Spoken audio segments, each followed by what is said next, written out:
when an amount was distributed among 14 boys, அதாவது 14 பேருக்கு வந்துட்டு ஒரு அமௌண்ட் வந்து டிஸ்ட்ரிபியூட் பண்ணுறாங்க. ஓகேவா, each of them got rupees 80 more than the amount received by each boy when the same amount is distributed equally among 18 boys. அதாவது 18 பேருக்கு distribute பண்ணுறப்ப என்ன ஆகுது அப்படின்னா 80 ரூபா அதிகமாக வச்சு 18 பேருக்கு டிஸ்ட்ரிபியூட் பண்ணோம் அப்படின்னா அந்த அமௌண்ட்டு இந்த அமௌண்ட்டு ஈக்குவல் ஆகுது அப்படின்னு சொல்கிறாங்க.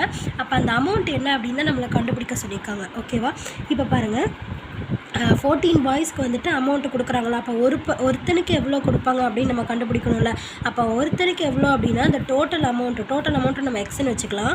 அந்த டோட்டல் அமௌண்ட்டு டிவைடட் பை எத்தனை பாய்ஸ், 14 பாய்ஸ். இப்படி போட்டால் தானே நம்மளுக்கு எவ்வளோ அமௌண்ட்டுன்னு கிடைக்கும் அது. ஓகேவா, அது இஸ் ஈக்குவல் டு 80யோட மோர் தென் இந்த பாய்ஸோட 80. ஓகேவா, இப்போ 80 மோர் தென்னா 80 ப்ளஸ். ஓகேவா, இந்த 18 பாய்ஸ்க்கு அமௌண்ட் வந்துட்டு டோட்டல் அமௌண்ட் எவ்வளோ அப்படின்னு தெரியாது. ஸோ அந்த அமௌண்ட் இந்த அமௌண்ட்டு ஈக்குவலாக தான் இருக்கும். ஸோ எக்ஸ் டிவைடட் பை எத்தனை பாய்ஸ்க்கு, 18 பாய்ஸ்க்கு. நம்ம கண்டுபிடிக்க வேண்டியது ஒருத்தருக்கு கண்டுபிடிக்கணும். So x by 18. ஓகேவா, இந்த ப்ளஸ் எக்ஸ் பை 18 இன்சைடு போகிறப்ப என்ன ஆகும், மைனஸ் ஆகும். அப்போ x by 14 minus x by 18 is equal to 80. ஓகேவா, அப்போ எப்படி எழுதலாம், 18x minus 14x divided by 14 into 18 is equal to 80.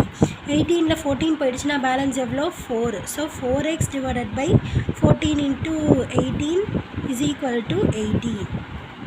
2 2s are 4, 7 2s are 14. 1 2 is 2, 9 2s are 18. 9 7s are எவ்வளோ, 7 9s are 63.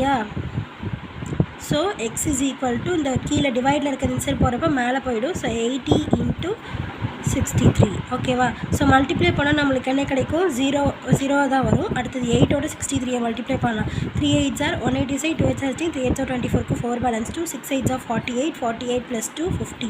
So the answer is 5040.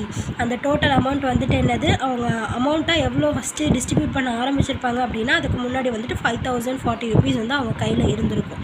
புரியுதா அந்த some எப்படி சொல்கிறேன்னு? புரியலன்னா கமெண்ட் பண்ணுங்கள். தேங்க்யூ.